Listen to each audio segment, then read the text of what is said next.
ada satu yang nyangkut. Iya, itu dia pasti ada tapi ya. Ada. Nah, yang nyangkut ini hubungan dia dengan koleganya tidak harmonis. Oh ya, nilainya excellent. Ya. Berarti udah siap dipromot dong. Oh, kalau promot belum tentu, Pak. Jangan. Gue bilang nggak bisa. Kalau lu udah masukin seseorang di kategori excellent, berarti dia udah di Dia atas harus naik. rata-rata. Iya. Kalau dia waiter, berarti dia udah di atas rata-rata waiter, berarti sudah siap untuk next level. Dia harus mendengarkan dulu, harus Listen to mendengar. understand. Listen to understand. Baru Say sorry. Oh, nggak ngerti. Ya, nggak ngerti kita. Ya udah, kita syukuri aja. Kita syukuri aja dia ada di sini, duduk di sini bersama kita. Walaupun katanya pernah jatuh, tapi gua nggak tahu itu maksudnya Kapan gimana. ya? Nggak ngerti gua. Tapi ya kita syukuri aja. Syukur lu jatuh. Tapi ini yang menarik ya. Kita lagi ngobrol-ngobrol gini, dia ngomongin kendaraan. Gue pernah nyari masalah. Dan Saya fatal. juga pernah. Pasti. Kita semua. Oh, Kita semua. Maksudnya bukannya pasti ngomongin karakter lu. Iya. Nggak dipojokin kok. Iya. Enggak, ini masalah kendaraan ya, masalah kendaraan.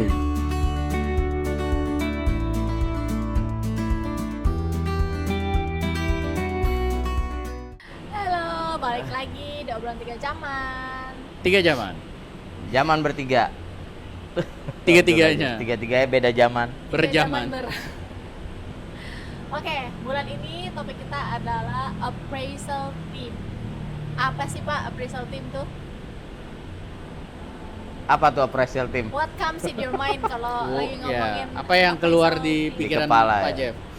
Yang pertama keluar dari kepala itu tanggung jawab kita sebagai atasan untuk menilai performance kerja tiap individu di dalam sebuah tim.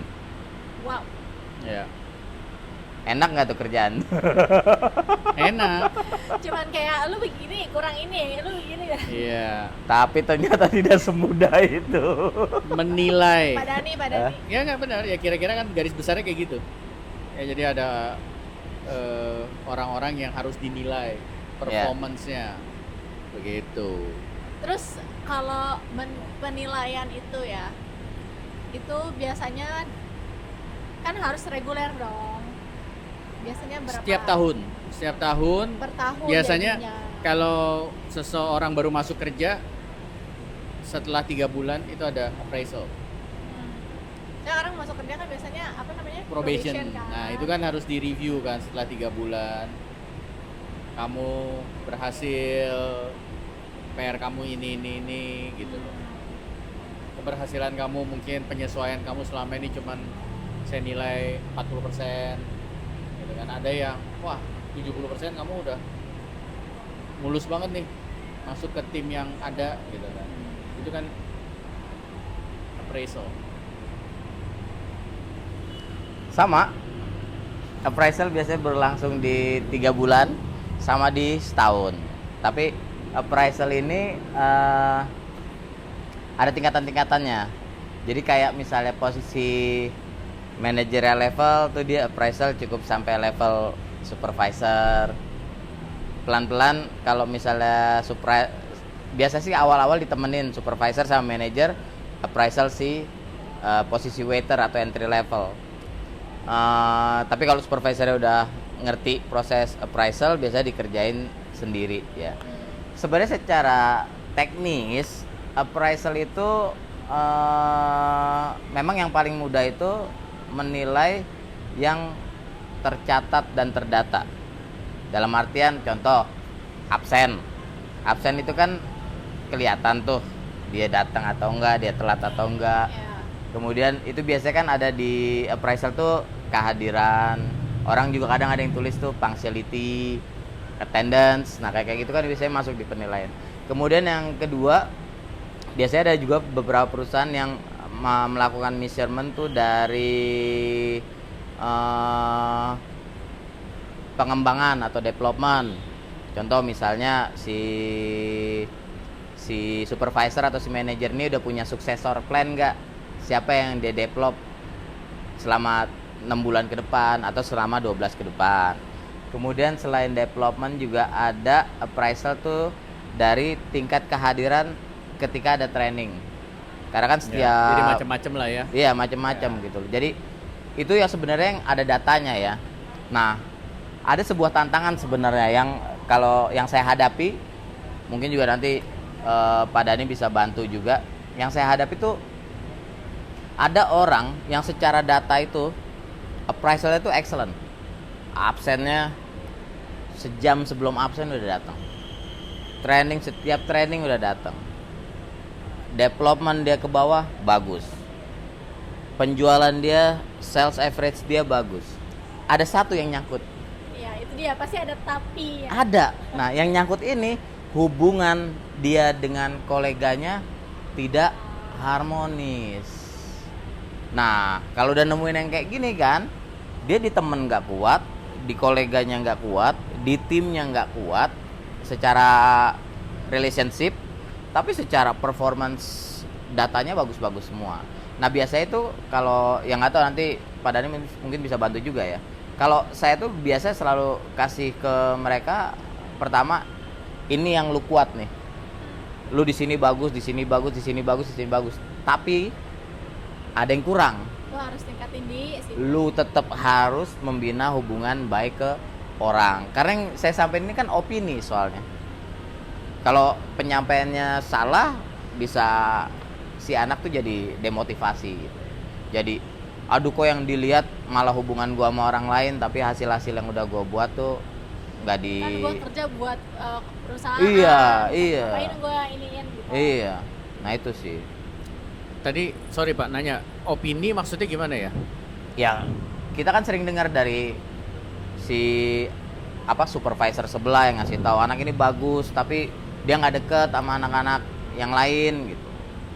Oh, oke. Lebih kayak pendapat kali ya, masukan-masukan. bisa ya harus kita lihat karena gini, Ya. kalau kita terima laporan seperti itu kan pasti ada informasi, ada kejadian gitu kan. Nah, itu kan jadi data variasi. juga pada akhirnya. Betul. Ya kan, beda kan kita juga sebagai pemimpin harus bisa melihat ini rumors, gosip atau memang ada insiden, ada kejadian tersebut. Oh kemarin yang dua ini berantem, nah berarti ada kejadian kan. Oh yang ini nih saling nggak suka nih Pak. Nah itu kan masih bias tuh. Ya. Dasar kamu ngomong itu apa, ya kan? Apakah kamu pernah melihat mereka cekcok, konflik sampai fisik atau sampai debat, sampai urat keluar atau apa? Ya, kita harus gali gitu loh. Karena ada banyak sekali ya berdasarkan pengalaman ya. Terima informasi gitu, entah dia niatnya benar positif, ngasih tahu, update, atau lagi mau menjelek-jelekan, menjatuhkan orang. Ada loh, saya ketemu pemimpin yang lu nggak geng gua nama lu gua hancurin nih di depannya si Pak Dhani nih atau si Pak Jeff nih. Ada ketemu pemimpin yang kayak gitu. Ya. Jadi ya kita waktu terima Pemimpin ya kayak pemimpin gitu. Ada. Karena dia bikin kubu, lu nggak mau ngikutin gua. Ada. Jadi kita sebagai pemimpin harus punya objektivitas. Penilaian yang objektif lah. Iya, karena itu yang menurut gua menjadi tantangan. Ada banyak yang namanya kerja bareng setiap hari, kedekatan timbul, kedekatan nih bukannya kayak beberapa bulan lalu Pak Jeff bilang ada hubungan asmara. Ini bukan hubungan asmara, tapi benar-benar teman. Pertemanan kan kalau udah deket ada rasa kasihan, nggak enak. Nah, ketika harus mereview orang yang masuk kategorinya itu kadang-kadang objektivitasnya luntur. Ya. Betul. Mempengaruhi emosionalnya. Jadi bias ya. Manusiawi kah? Manusiawi. Ya. Wajar namanya manusia punya perasaan kok gitu loh. Cuman kan itu menjadi PR untuk gimana caranya yang mereview itu bisa objektif gitu. Ya jadi tantangannya kalau menurut gua dari sisi gua adalah objektivitas. Kasian lah. Tapi kira-kira apa Pak dari tantangan yang tentang objektivitas itu, kira-kira apa trik yang bisa dilakukan untuk menampas PR-nya berdasarkan, jadi kalau di tempat gua kebetulan yang bikin format reviewnya berulang dari sejak awal sampai sekarang nih udah banyak perubahan ya. Karena semangatnya gimana kita bisa mereview dengan objektif. Yang kedua, cara mereviewnya sejalan. Dalam arti gini, perusahaan ini ada 130-150 orang. Kayak tadi Pak Jay bilang, si A nge-reviewnya 4 orang di bawahnya. Yang 4 orang ini nge-review lagi yang di bawahnya lagi. Nah, Yes. gimana caranya? Cara memberikan penilaian, cara ininya objektivitas itu sama. Nah, Ya. itu PR. Sehingga gue terus akhirnya berulang kali buat format baru, gimana caranya supaya ini tetap sejalan nih. Karena menyamakan isi kepala ini kan gak gampang. Yap. Gitu loh. Ya, beda generasi belum tantangannya. Ya kan, cara kayak ada orang yang kita perlu healing gitu kan, ada orang ini bukan soal healing, ya kan, ini lebih kepada keseimbangan kehidupan gitu kan. Nah, kayak gitu-gitu terlalu banyak faktornya. Makanya kalau buat gua salah satu kuncinya format reviewnya itu. Gua udah nggak tahu yang sekarang ini yang gua pikir tahun lalu itu udah final, ternyata tahun ini pun waktu kemarin gua Tetap ada perubahan ternyata rubah ya. lagi tuh di November kemarin tuh, tahun lalu. Kebayang tuh kalau satu perusahaan dia punya review performance nggak berubah-berubah dari tahun 1919 sampai tahun 19 lah. Dia kan udah SMA waktu itu. sampai tahun 2024 tuh nggak berubah-berubah kira-kira. Padahal orang sama generasinya berubah. Iya. Benar juga tuh.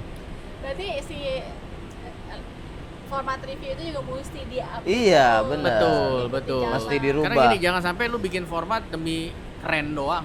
Lengkap ada A, B, C, tapi kan yang melaksanakan review kan ada banyak orang. Ya gitu banyak nih kayak multiple choice. Kayak gitu kemarin ya, contoh banyak. gini,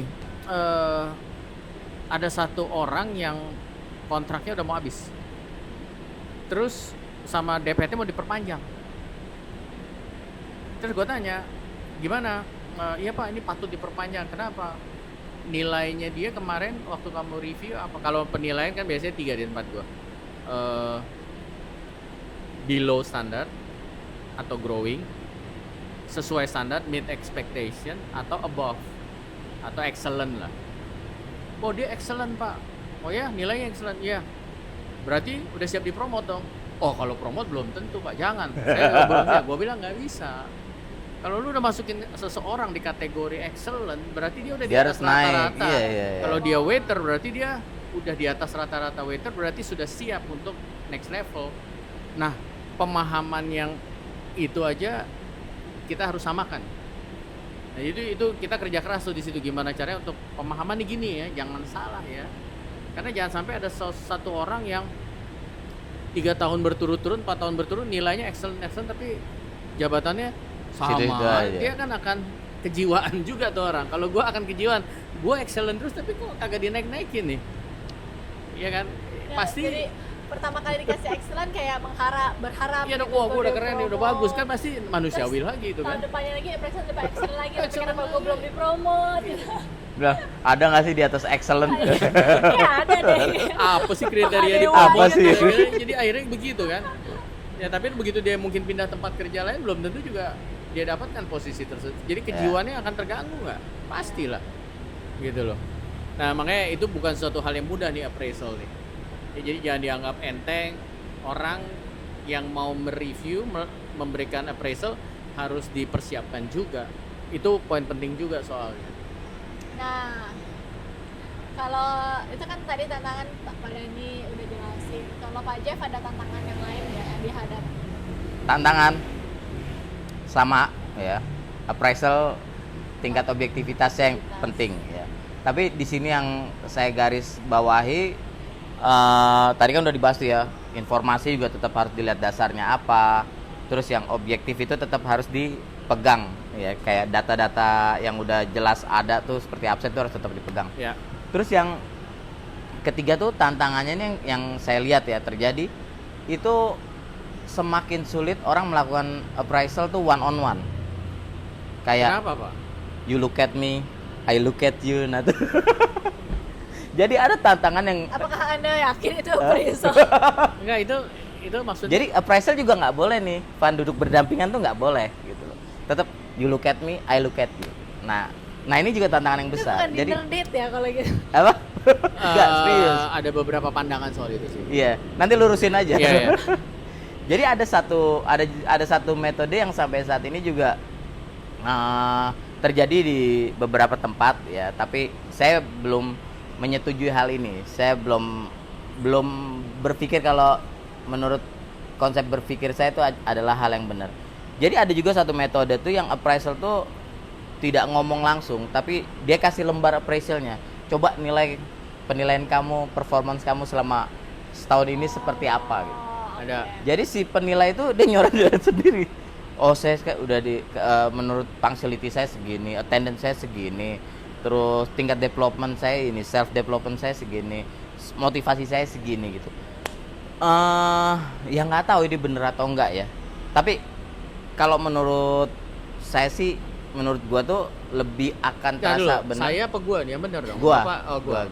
Menurut gua tuh akan lebih benar kalau misalnya setelah diisi tuh tetap ngobrol, tetap ada conversation di antara dua orang melihat hasil dan dasarnya tuh apa. Yaitu tantangan yang besar. Karena menilai orang itu bukan hal yang mudah, sulit. Ya, memang kalau kayak nilai orang kayak ngomong misalnya Fania orangnya kayak mana? Fania pendiam, jutek, gampang marah. Itu kan kalau nilai kayak gitu gampang ya. Tapi kan itu kalau kayaknya dari hati deh ngomongnya. Iya ya. Tapi kalau kayak nilai nilai kayak kamera. orang di bawah gitu, Biar pemirsa bisa menilai Pakai wajah Bapak tuh benar-benar lagi curhat atau Gak beneran itu emang jutek gak bercanda, paling ramah nih, friendly. Terus ada yang ngeliatin lagi di sana. Gak apa-apa. Ya? He understand. Jadi pas penilaian one on one itu, nah disitulah sebenarnya terjadi sebuah interaksi. Nah sekarang ini tuh nggak dianggap sebagai sesuatu yang serius. Padahal kan orang yang dinilai ini berharap ada sesuatu Nilai setelah yang penilaian ini. sesungguhnya lah. Sesungguhnya iya, kalau misalnya gue nih underperform, kira-kira room to improve gue Ya. tuh di mana gitu. Tantangan yang ketiga buat tambahan yang tadi ya. Terus the rest ya itu tadi, lu nggak akan bisa meng-appraisal orang kalau lu nggak ada di dia tiap saat. Misalnya lu harus nilai seorang supervisor, sedangkan lu ada di depan dia tuh nggak setiap hari. Kayak lu ketemu dia cuma 3 minggu sekali, cuma 4 minggu sekali. Rada sulit kayaknya buat menilai secara langsung ya, karena secara intensitas kehadiran ketemu gitu nggak kurang engage kali ya. Karena kurangnya engage, kurangnya relationship yang kuat, akhirnya appraisal itu jadi kayak nggak ada harganya aja. Nah, dia lagi ngomongin gue tuh. Enggak, Apaan sih? kondisi gue begitu. Oh. Soalnya. Kondisi gue begitu. Ya nggak apa-apa, make sense, Iya, make iya. sense gitu kan. Karena kan setiap orang kan melihatnya dari angle-angle yang berbeda. Nggak apa-apa, serius. Itu sesuatu yang benar, make sense gitu. Ya. Terus apa lagi? Ada lagi? Udah, itu kurang Udah. lebih 4 tantangan ketika melakukan appraisal ya. Jadi gue tambahin gini, kalau kayak soal posisi duduk, tadi gue ngalamin soalnya. Posisi duduk. Posisi dong. Posisi duduk. Oke. Kenapa? Karena biasanya yang lihat-lihatan sama gue terintimidasi. Lihat-lihatan aja. Kalau kita gitu. Jadi gue nggak akan dapetin keasliannya dia. Oh iya. Ya. Jadi gue harus cari cara, karena gini, buat gue review itu you have to feel comfortable, convenience itu yang target utama awal gue. Ya. Gue nggak bisa mereview orang yang lagi grogi, gugup, ketakutan, khawatir, marah, itu nggak akan kena. Hasil diskusinya jadi kacau balau. Yap. Jadinya debat, jadinya nanti arahnya ke sana. Sedangkan itu yang kita hindarin. Jadi gue berusaha gimana caranya nih orang nyaman nih sama gue, gitu loh. Karena ya bukannya, ya ini gue akuin lah, ini fakta ya. Ketika gue masuk ke satu ruangan lagi meeting nih, ya berubah itu. Vibes-nya langsung kayak di berubah. ruangan tadi ya. Ah. Itu kan dari luar gue bisa lihat. Ruangan tadi. Ya kan ada satu private room yang dipakai buat meeting, bisa Ah, lihat dari luar karena kaca. Iya. Ya kan gue bisa lihat betapa relaxnya, betapa bercandanya, flow-nya gitu. Begitu gue masuk yang terus gue duduk aja, gue bilang nggak lanjutin aja gitu kan. Kaku semuanya gitu kan. Makanan yang di tengah tuh ada bakwan, ada piscok, nggak ada yang sentuh. Hilang. Gue sampai pernah ambil nggak itu semua, piringnya isi, gue bilang piring, udah pak, udah ngambil, gigit, gue bilang, gigit, iya ambil gigit gitu, gitu lucunya. Tapi itu akhirnya mulai ketawa kan, akhirnya udah wah, gitu kan lucu, ya udah di situ. So gue Gila ya. jadi iya, Ambil, taruh di piring. Gigit sekarang gigit. Habis gigit dia lupa. Telan. jadi itu salah satu cara gue Iya, untuk relax gitu loh, semuanya gitu kan. Diintimidasi dulu. Baru bisa relax. Tetap terintimidasi. Iya, jadi gue sadar diri gitu loh. Jadi ketika yang gue reviewnya nih, wah gue bilang nih, gue baca kan, wah Iya. kayaknya udah. Akhirnya gue duduk sebelahan begini supaya dia nggak ngeliat. Nggak ngeliat muka lo ya. Atau ketika dia ngomong, gue buang muka Oke. supaya dia nggak melihat mata gue yang lagi menatap dengerin Iya, dia. iya. Jadi Iya. teori-teori itu yang harus eye contact, Iya. gue coret Gua gitu. coret. Karena jadi nggak original. Jadi sekarang kan intinya kita harus tahu kan, Iya. biar dia terbuka. Gue sampai nangis. senatural Gue mungkin. ngebayangin ada bakwan banyak gitu. Terus dia datang, taruh di piring, gigit, gitu. Dia gue bayangin gitu. Sama percis.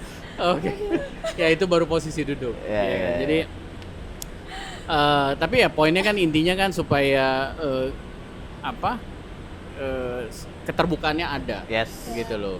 Karena itu kan momen yang, ya Pak nih saya punya keluhan, ya nih Benar. Pak kok Bapak begini, ya itu yang paling penting kan. Nah, kemudian tadi apa lagi ya yang dia bahas? Oh yang review isi sendiri. Ah, Itu gue lakukan gitu loh. Jadi tujuannya itu gue pengen melihat apakah dia kenal dirinya sendiri apa enggak oh, ya. Ada yang nilainya terlalu tinggi, oke. ada yang nilainya terlalu rendah gitu loh. Jadi berarti dia terlalu nggak pede, nggak percaya gitu. Nah ini sebagai pemimpin, karena yang gue lakukan itu hanya untuk level pemimpin. Jadi captain ke atas sudah gue latih untuk mulai mampu Menilai menilai diri diri sendiri. Karena kita nggak pengen dia hanya pandai menilai orang lain, tapi menilai dirinya dia nggak pandai. Nah itu bahaya. Jadi silakan isi, tapi gue juga buat versinya gue, Ah, gitu loh, ya kan?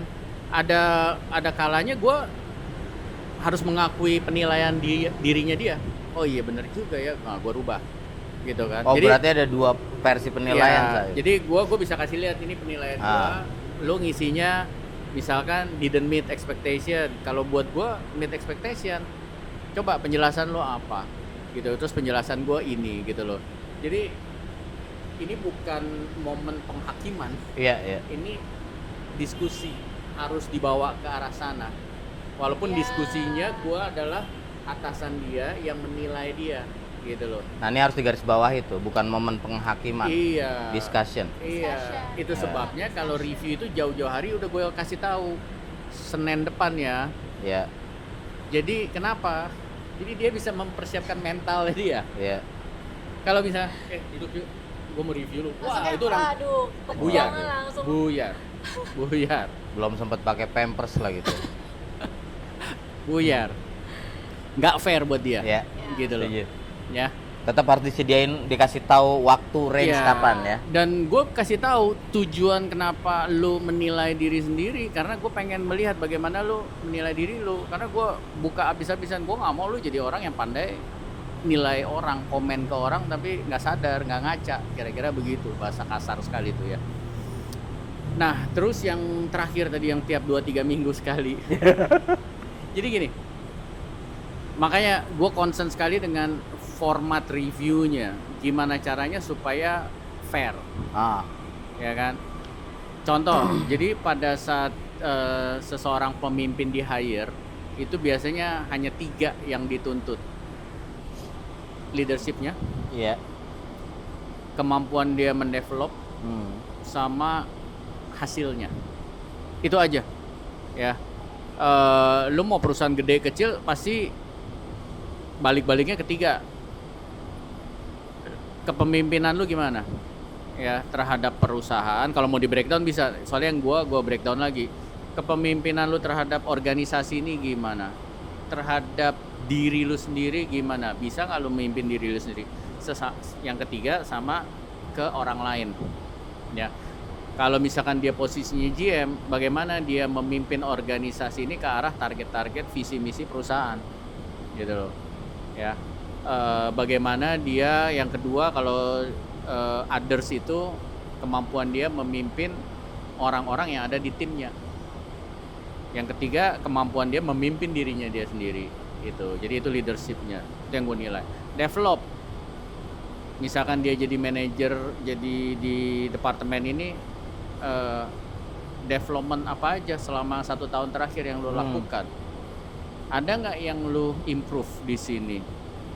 Jangan sampai tempat ini akhirnya jadi ketinggalan zaman karena lo nggak ada improvement apa-apa. Menunya sama terus, SOP-nya semuanya sama terus. Kayak dulu salah satu SOP yang kita rubah. Awalnya setiap orang yang ulang tahun bawa cake kita kasih extra charge tuh. Iya. Ya kan? Begitu zaman berubah, udah hampir setiap orang yang ulang tahun bawa kue sendiri kita izinkan itu. Iya, iya. Ya kalau enggak habis kita dimakan customer. Bisa Jadi aneh tempat kita karena satu-satunya yang masih ngecharge mereka gitu loh. Jadi itu kan harus kejelian si manajernya. Betul.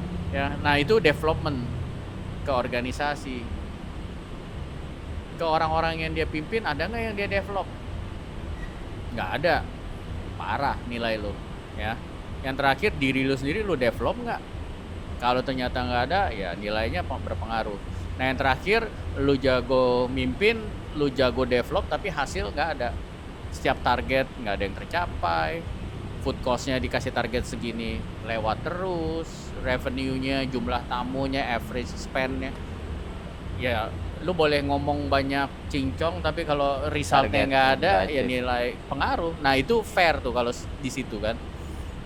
Kalau development gue bilang kan terlihat kayak dulu ada satu orang manajer, wah saya develop pak, terus gue bilang nih tanda reservasi meja,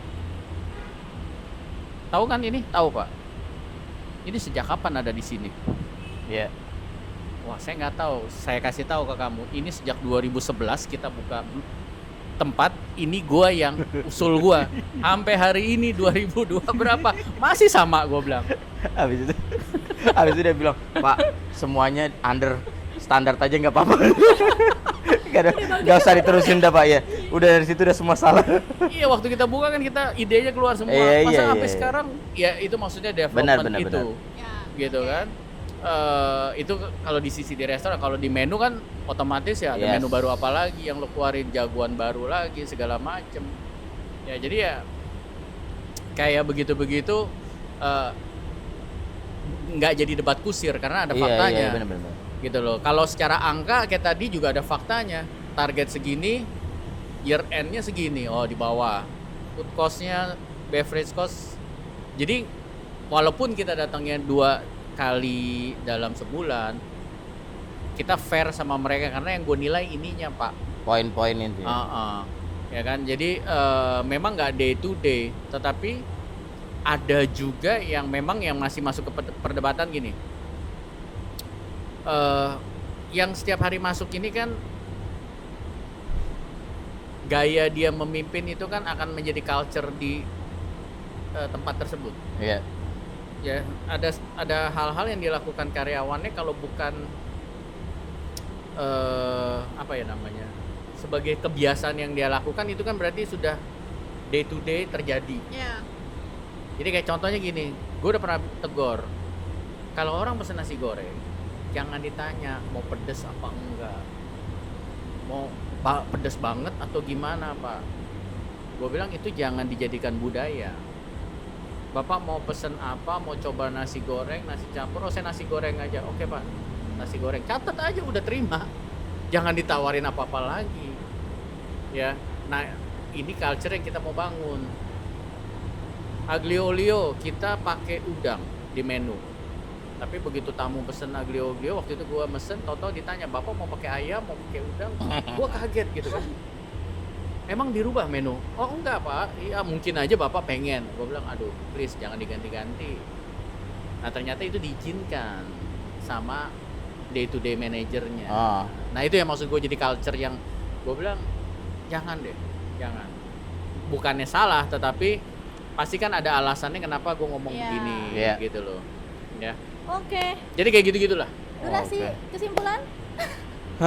Panjang ya, sorry. Panjang. Kesimpulannya panjang. Ini Objektif. Udah nggak ada slot lagi buat kesimpulan. Iya. Objektif.